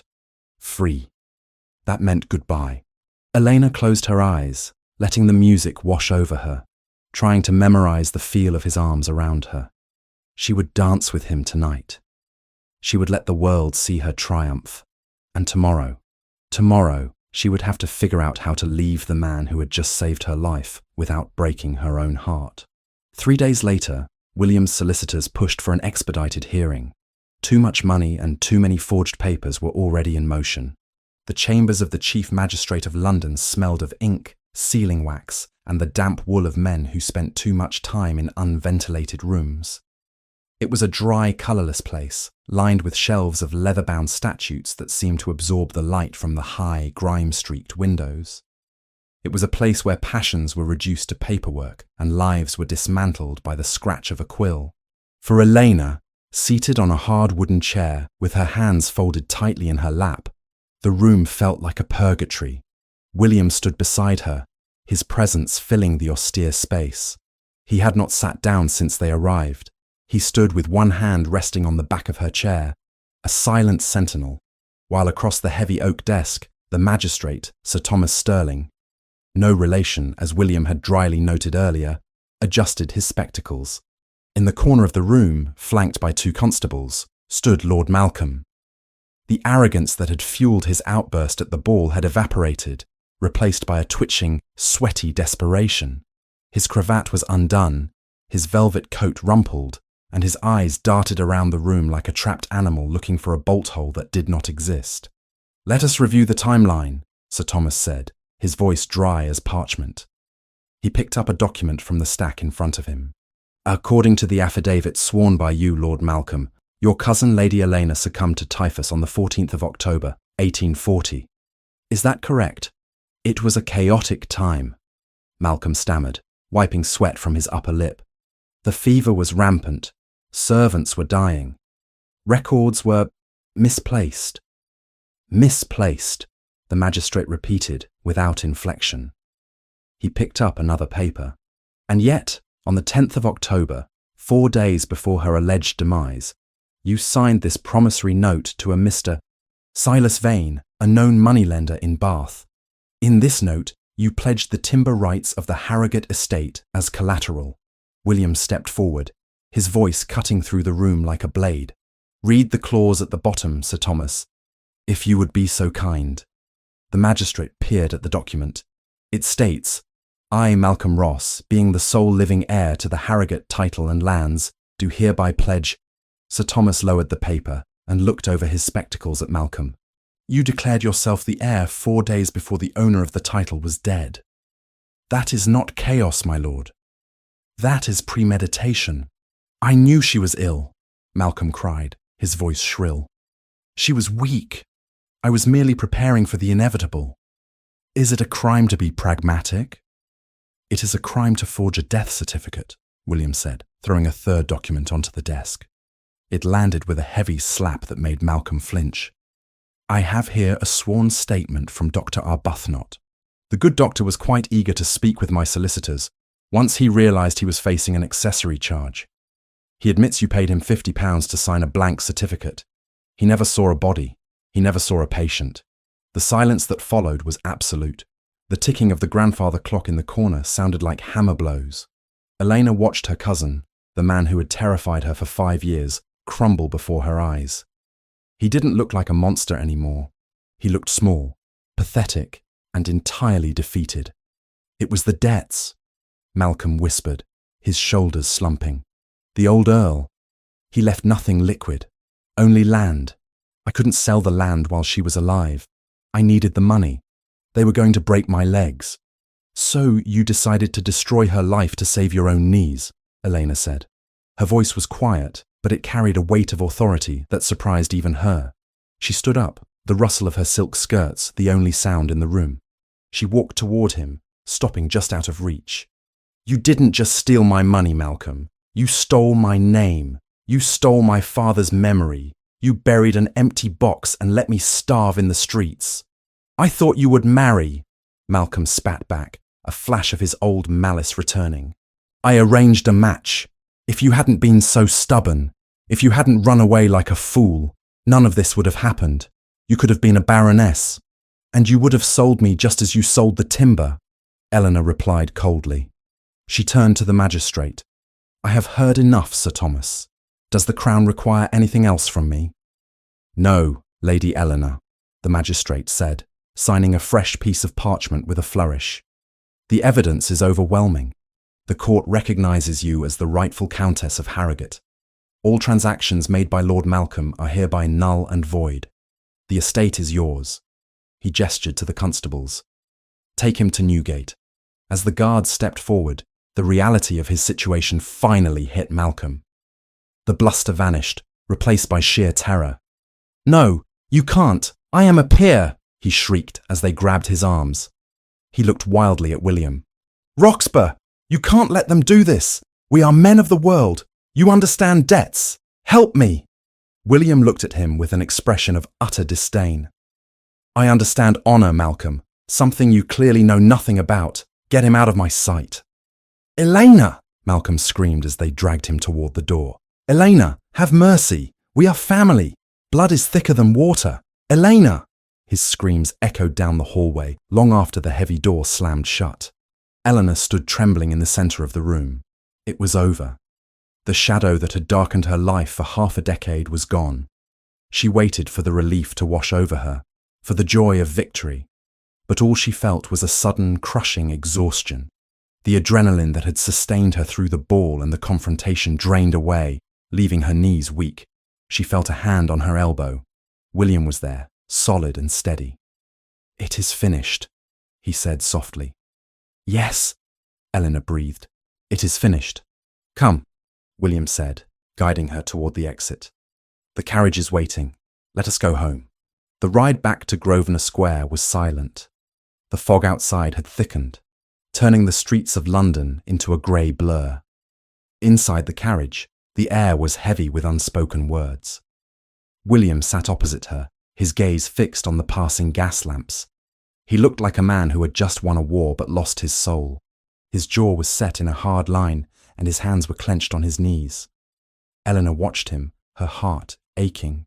She wanted to reach out, to take his hand, to thank him. She wanted to ask him what happened next, but the distance between them felt unbridgeable. In the magistrate's office, he had been her champion. Now he was the Duke again. Remote, unreadable, inaccessible. She realized, with a jolt of panic, that the mission was complete. The goal they had united for, saving Harrogate, was achieved. The structure that had held them together, the shared purpose, was gone. What now? She thought. What happens to the soldier when the war is over? The carriage pulled up to the townhouse. The footman, sensing the mood, opened the doors with silent efficiency. Penny was waiting in the entrance hall, holding the hand of her nursemaid. When she saw them, she broke free and ran to Eleanor. Did you win? The little girl asked, her eyes wide. Did you beat the bad man? Elena knelt down, ignoring the creak of her expensive gown, and pulled the child into a fierce hug. She buried her face in Penny's soft curls, breathing in the scent of lavender soap and innocence.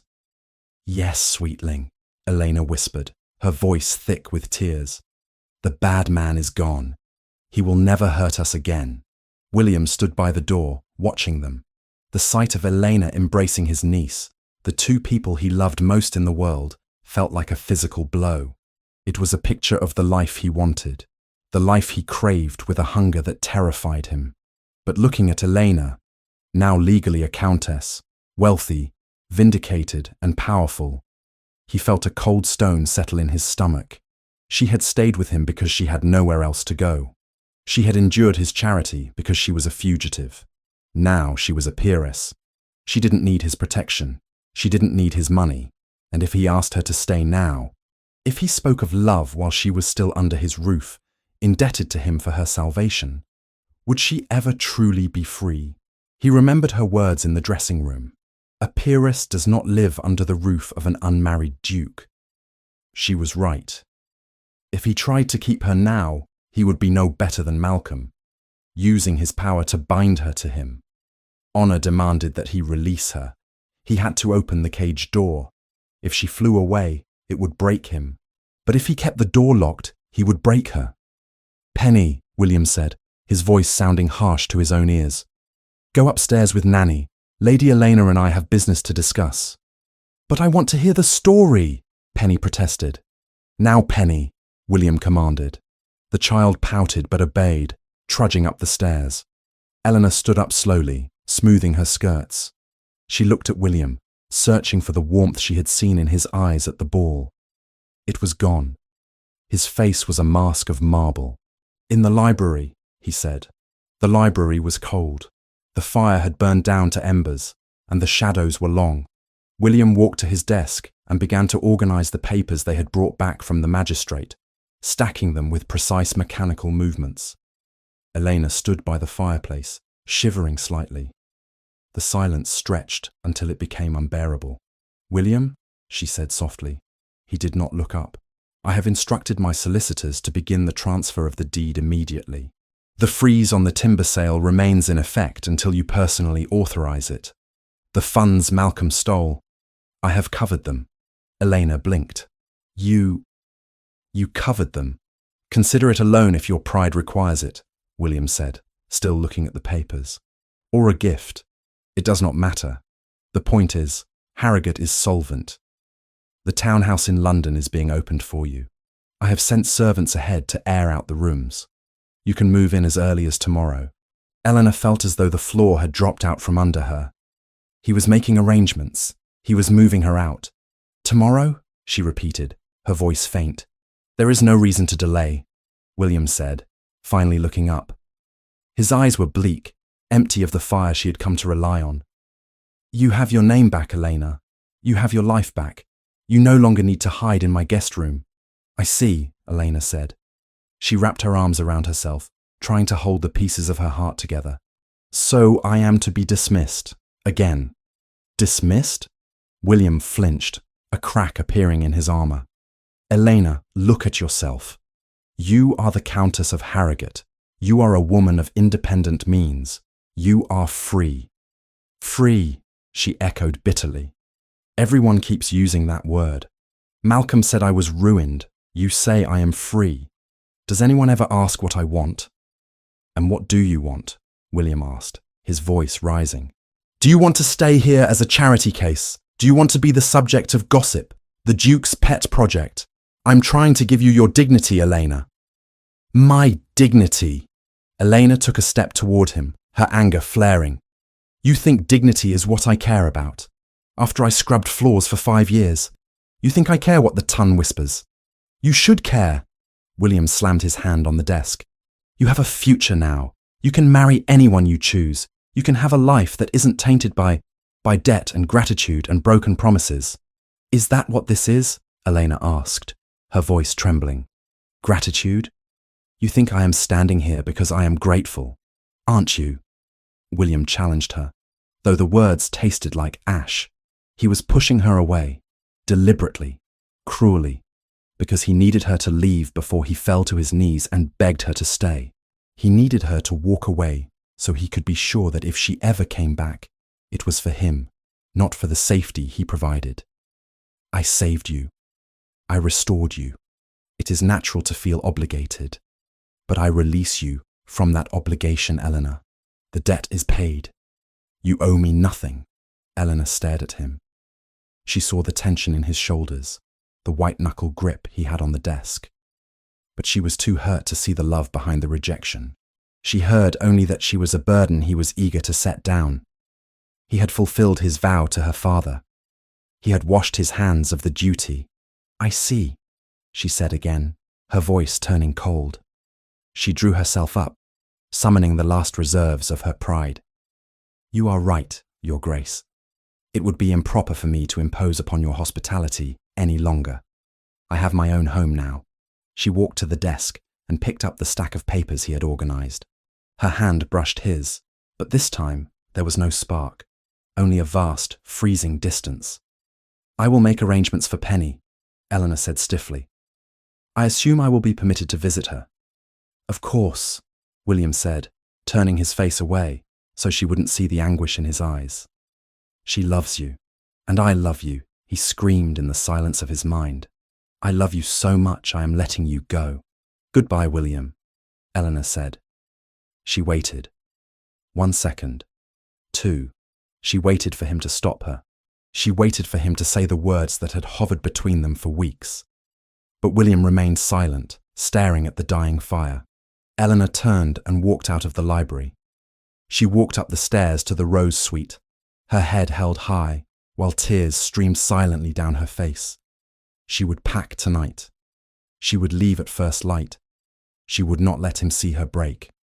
She was the Countess of Harrogate. She was strong. She was powerful. She was free. And she had never felt more alone in her life. The dawn over London broke not with a burst of sunlight, but with a sullen, weeping grey that matched the hollow ache in Elena's chest. The townhouse in Grosvenor Square was quiet. The stillness of the early hour, amplified by the muffled sounds of servants moving trunks in the hallway. Eleanor stood in the centre of the Rose Suite, fully dressed in her travelling habit, a severe dark blue ensemble that felt far too reminiscent of her governess uniform, despite the fineness of the wool. The room was stripped bare of her presence. The silver hairbrush was packed, the silk ribbons were gone. The books she had begun to read were stacked neatly on the bedside table, left behind like guests who had overstayed their welcome. She walked to the window and looked out at the square. A fine drizzle was falling, slicking the cobblestones with a sheen of oil and water.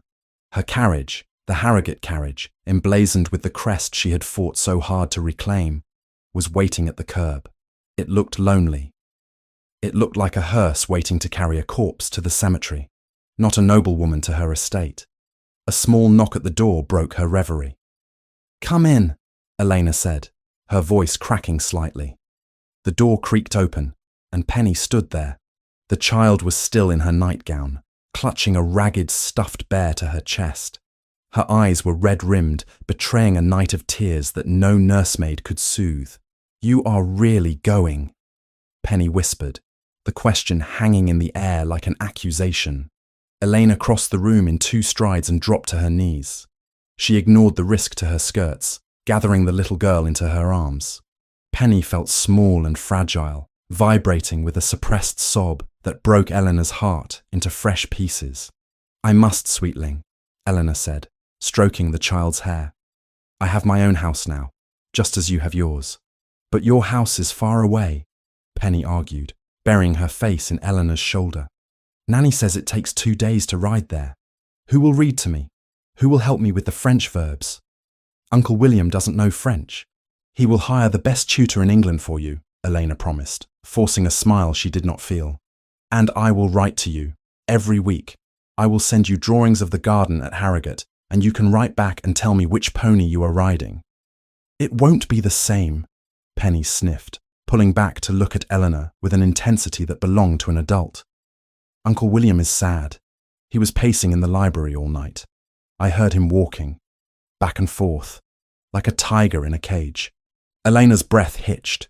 She placed her hands on Penny's shoulders, looking deep into the child's eyes so like William's, though innocent of the pain that haunted his.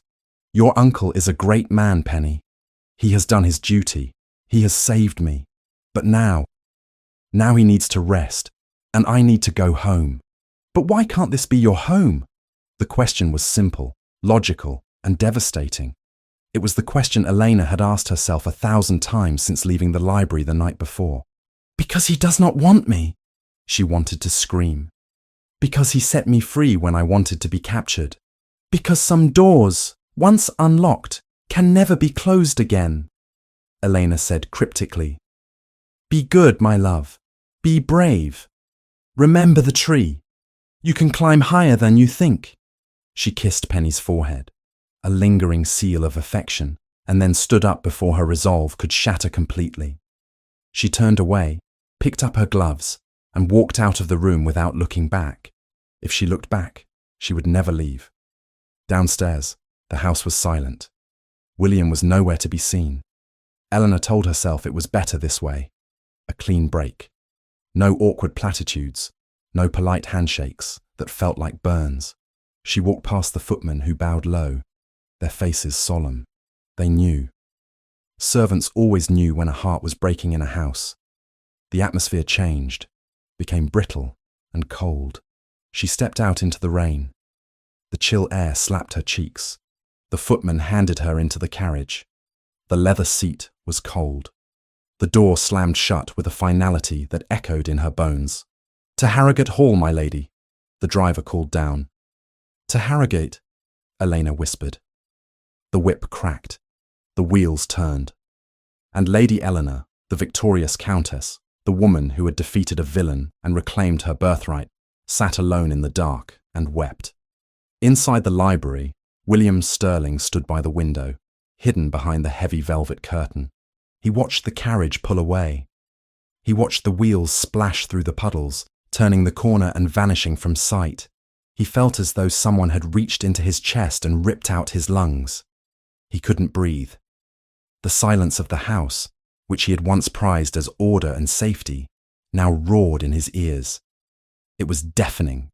It was the silence of a tomb. He turned back to his desk. It was piled high with work, tenant disputes, parliamentary bills, investment reports, the armour of his daily life. He sat down, determined to work. He was the Duke of Roxburgh. He did not pine. He did not chase. He did what was right. He picked up his quill. He dipped it in the ink. He held it over the parchment. A drop of ink fell, staining the paper black. His hand was shaking. "Damn it!" he cursed, throwing the quill down. He stood up and paced. Penny was right. He was a tiger in a cage, but the bars were made of his own stubborn pride. He had convinced himself that letting Elena go was the honourable thing to do. He had convinced himself that she needed to be free of him to be happy. But what if he was wrong? What if her silence in the library wasn't agreement, but shock? What if the look in her eyes wasn't relief, but rejection? He walked to the small side table where she had left the stack of legal papers the night before. He needed to file them. He needed to put them away in the safe, just as he needed to put away the memory of her laugh, the smell of her lavender soap, the feel of her hand in his. As he reached for the papers, his hand brushed against something cold and metallic. He froze. Lying on the polished wood, half hidden by a ledger, was the locket. The silver locket with the swan crest, the object that had started it all. The talisman she had carried through hell, through hunger, through 5 years of exile. The only link she had to her father. She had fought Malcolm for this. She had faced down the entire ton for this. And she had left it behind. William picked it up. The silver was warm from the room, but it felt scorching against his skin. He flipped it over. There was a piece of paper folded beneath it, a note, scrawled in haste. He unfolded it, his heart hammering against his ribs. "My lord, you returned my lands, my name, and my mother's jewels. I have taken them, for they are my heritage. But this I leave with you. It was the key that opened the door to your protection. Now that I am gone, perhaps it will remind you that not all who wander are lost, and not all who leave wish to go. Yours, E." William stared at the words. Not all who leave wish to go. The realization hit him with the force of a physical blow. It wasn't a goodbye. It was a confession. She hadn't left because she wanted to be free. She had left because she thought he wanted to be free of her. He had been an idiot, a blind, honourable, stubborn fool. He had treated her like a ward, like a duty, like a legal problem to be solved, when all along she had been waiting for him to treat her like a man in love. He gripped the locket in his fist. He looked at the clock. She had been gone for 10 minutes. The carriage was heavy. The roads were wet. They would be moving slow. William ran. He didn't walk. He didn't ring for a servant. He bolted out of the library, sprinting down the hallway with a speed that shocked the footman dusting the portraits. He burst out the front door, ignoring the rain that instantly soaked his shirt. He hadn't even grabbed a coat. "James!" He roared toward the stables, his voice echoing across the square. "Saddle the stallion! Now!" The groom, startled by the sight of the Duke running through the mud in his waistcoat, scrambled to obey. Within moments, the massive black stallion, Ares, was brought out, snorting in the damp air. William didn't wait for a leg up. He vaulted into the saddle, gathering the reins with hands that shook not from cold, but from adrenaline. "Open the gates!" William commanded. "Where are you going, Your Grace?" James shouted over the wind. "To catch my life before it leaves London," William shouted back. He kicked the horse into a gallop. Ares surged forward, hooves sparking against the cobblestones. They tore out of the mews and onto the street, ignoring the shocked cries of pedestrians. William leaned low over the horse's neck, the reins stinging his face like needles. He didn't care. He would ride to the ends of the earth if he had to. The carriage was making slow progress on the Great North Road. The mud was thick, sucking at the wheels, and the driver was being cautious. Inside, Elena sat with her eyes closed, listening to the rhythmic drumming of the rain on the roof. Every turn of the wheel took her further away from him. Every mile was a brick in the wall she was building around her heart. Suddenly, the carriage lurched, the horses whinnied in panic, and the vehicle came to a grinding, sliding halt that nearly threw Elena from her seat. She gasped, grabbing the strap. "Highwaymen, here, so close to the city!" She heard the driver shouting. "Who goes there? Stand aside, man! You'll be trampled!" Then she heard a voice that cut through the wind and the rain and the fear. "Stop the carriage!" Eleanor's heart stopped. She knew that voice. She had heard it whisper in the library. She had heard it roar in the courtroom. She lunged for the door handle, shoving it open before the footman could climb down. The scene outside was chaotic. A massive black horse was blocking the road, its sides heaving, steam rising from its coat. And on its back sat William. He looked wild. His hair was plastered to his skull, water dripping down his face. His fine linen shirt was soaked through, clinging to his chest. He looked nothing like a duke. He looked like a madman. "William!" Elena cried, stepping down into the mud, heedless of her boots. "What is wrong? Is it Penny?" William slid from the saddle, landing heavily in the mire. He didn't tether the horse. He just walked toward her, his strides long and purposeful. He didn't stop until he was a foot away, looming over her in the grey light. "It is not Penny," he gasped, wiping rain from his eyes. "It is you. You left the locket." Eleanor stared at him, bewildered. "You rode after me. For the locket." "No!" William shouted, the frustration exploding out of him. "Not for the bloody locket. For the woman who left it." He reached into his pocket and pulled out the silver oval. He held it up between them, his hand shaking. "You said not all who leave wish to go," he said, his voice raw. "Did you mean it? Or was it just poetry?" "I meant it," Elena whispered, the rain mingling with the tears on her face. "But you sent me away, William. You said I was free. You practically packed my bags." "Because I am a fool," William admitted, dropping his hand. "Because I thought I was doing the honourable thing. I thought you deserved a life without the shadow of your past. I thought you needed to be the Countess of Harrogate more than you needed to be mine." Elena took a step closer. The mud sucked at her skirts, but she didn't care. "Yours?" William dropped the locket into the mud. He didn't care about it anymore. He grabbed her face with both hands, his thumbs tracing the line of her jaw. "I don't want you to be free, Elena. I tried. God knows I tried. But the moment that carriage left, the silence in that house was so loud I couldn't think. I couldn't breathe." He leaned his forehead against hers, the rain falling around them like a curtain. "You saved Penny," he whispered. "But you saved me first. From the cold.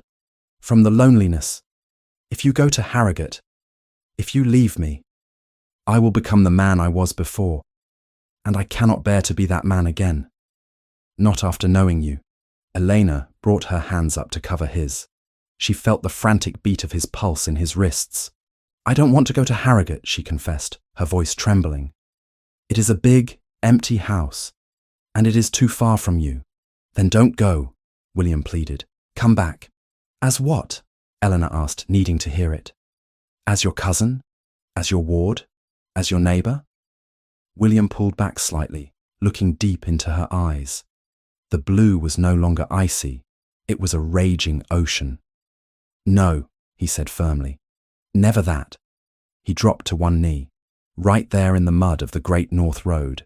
The driver gasped. The footman turned away out of respect. A passing cart slowed down to watch the Duke of Roxburgh ruin his trousers. William took her hand. It was wet and cold, but he held it like it was the most precious thing in the empire. Eleanor Ross, Countess of Harrogate, daughter of my dearest friend, and thief of my sanity, will you do me the extraordinary honour of ending my misery? Will you marry me? Eleanor looked down at him. He was soaked. He was muddy. He was shivering. And he was the most beautiful thing she had ever seen. You are ruining your breeches, William, she choked out, a laugh bubbling up through her tears. I don't care about the breeches, William said intensely. I care about the answer. Marry me, Elena. Let us unite the swan and the lion. Let us make Penny happy. Let us make me happy. Yes, Elena whispered. I didn't hear you, William said, squeezing her hand. Yes, she shouted, throwing her head back to the rain. Yes, William, I will marry you. William surged up from the mud. He didn't wait. He pulled her into his arms and kissed her. It wasn't a polite, drawing-room kiss. It was a desperate, consuming collision of mouths, a kiss that tasted of rain and salt, and forever. It was a claim. It was a promise. It was the sealing of a pact that no law and no cousin could ever break. When they finally broke apart, breathless and dizzy, William rested his forehead against hers again. You are never leaving me again, he growled softly. I am locking the doors. I am losing the key. You can try, Elena teased, smiling through her tears. But I know how to pick locks now, William laughed. It was the sound she had been waiting to hear, a deep, joyous sound that chased away the last of the grey. Let's go home, he said. We are miles from Wycliffe, Elena pointed out. I meant London, William corrected. To tell Penny, to tell the world, to dry off. He turned to the stunned carriage driver. Turn it around, William ordered.